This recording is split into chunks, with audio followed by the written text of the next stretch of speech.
FME Server est l'un des outils édités par Safe Software, utilisé avec la suite FME Desktop et qui offre une réponse technique aux problématiques de l'interopérabilité, avec entre autres un accès à un vaste choix de formats. De plus, FME Server vous permet de démocratiser vos traitements de données géospatiales en les rendant aisément accessibles à tous. En effet, FME Server vous propose un accès à la technologie FME via le web, offrant un usage pour tous et la possibilité d'une interface simplifiée et conviviale. Au final, FME Server va donc vous permettre de créer vos propres services, comme du téléchargement de données ou un accès à des services WMS, WFS ou autres. Prenons un cas concret, le contrôle d'une charte graphique de fichiers AutoCAD. Par exemple, un bureau d'études souhaite que l'on puisse contrôler à différents niveaux la cohérence de ces données. C'est-à-dire que l'on puisse vérifier que les systèmes de coordonnées, les noms de calque, les typages ou les couleurs utilisées dans le dessin soient cohérents avec la charte graphique qui a été définie au préalable. Je vais donc ici me placer en tant qu'utilisateur qui souhaite accéder au traitement. Je vais donc me connecter via une page web à FME Server. Je n'ai pas besoin d'avoir ni FME Desktop ni FME Server installé sur mon poste. Voici comment se présente le site FME Server par défaut, à partir duquel je vais pouvoir accéder au traitement mis en place par mon développeur FME. Je vais donc pouvoir télécharger des données, lancer des flux de mise à jour de données, ou encore accéder à des flux KML, WFS ou WMS. Dans le cas du contrôle de charte, je vais utiliser le téléchargement de données pour récupérer le résultat de mon contrôle. Je vais donc configurer les paramètres de mon traitement, qui nécessite ici le renseignement de mon fichier source AutoCAD à contrôler. Je vais sélectionner le fichier chargé, puis lancer le traitement. J'ai la possibilité, avant de lancer mon traitement, de renseigner une adresse mail dans laquelle je vais récupérer toutes mes données traitées.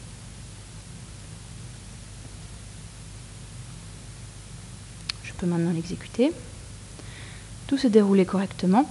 Je vais donc maintenant pouvoir me connecter à ma boîte mail afin de récupérer le résultat de mon traitement.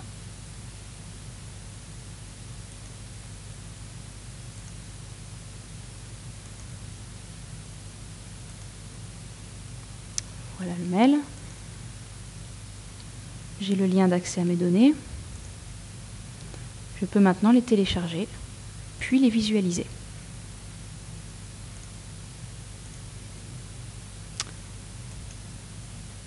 J'ai comme résultat un fichier Excel et un fichier DWG.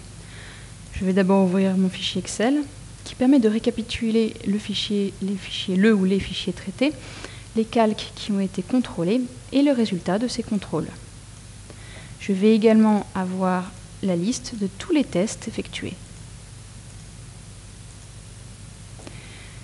Dans mon contrôle, j'ai également fait en sorte de vérifier que les attributs de bloc étaient corrects, c'est-à-dire qu'ils ne soient pas vides et qu'ils soient correctement remplis, c'est-à-dire selon un certain nombre de valeurs prédéfinies.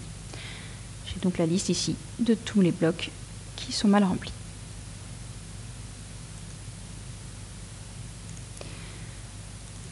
Mon fichier de WG va recenser tous les objets en erreur afin que je puisse les retrouver dans mon fichier AutoCAD source et les corriger. Les voici.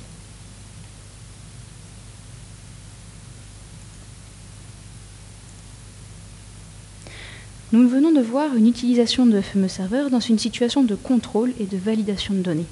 Mais FME Server ne se limite pas à ce type d'opération. Il peut également servir à répondre aux besoins de distribuer des données géographiques, mais également à gérer des données mises à jour en temps réel.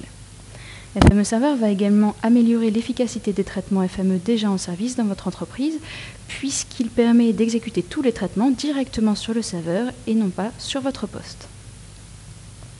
L'ensemble des traitements disponibles dans FME Server sont accessibles à partir d'une page web. Cette page web peut être le site FME Server par défaut. Ou bien je peux également mettre en place une mise en page personnalisée, ou bien même utiliser un service cartographie existant. Par exemple ici, nous allons utiliser une page Google Maps et la combiner à la technologie FME Server pour pouvoir télécharger des données dans les formats gérés par FME Server. Je vais donc dessiner une emprise.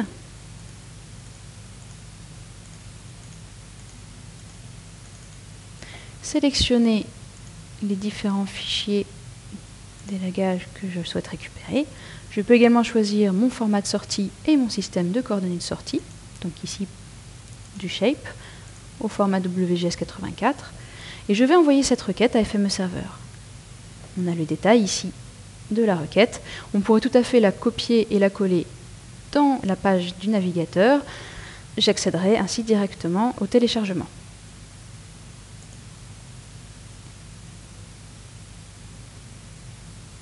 Je lance le traitement et je vais pouvoir ensuite télécharger mon résultat.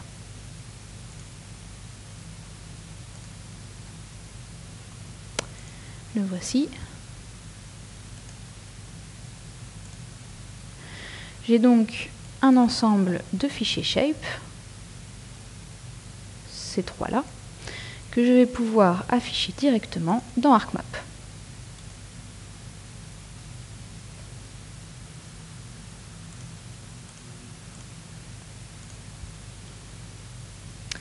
Voilà mes données.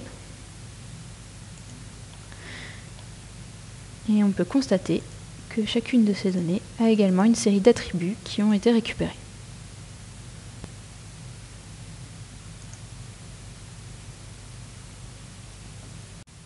Pour plus d'informations, n'hésitez pas à nous contacter au numéro affiché ou bien visiter notre site internet graphland.fr et notre blog blog.graphland.fr.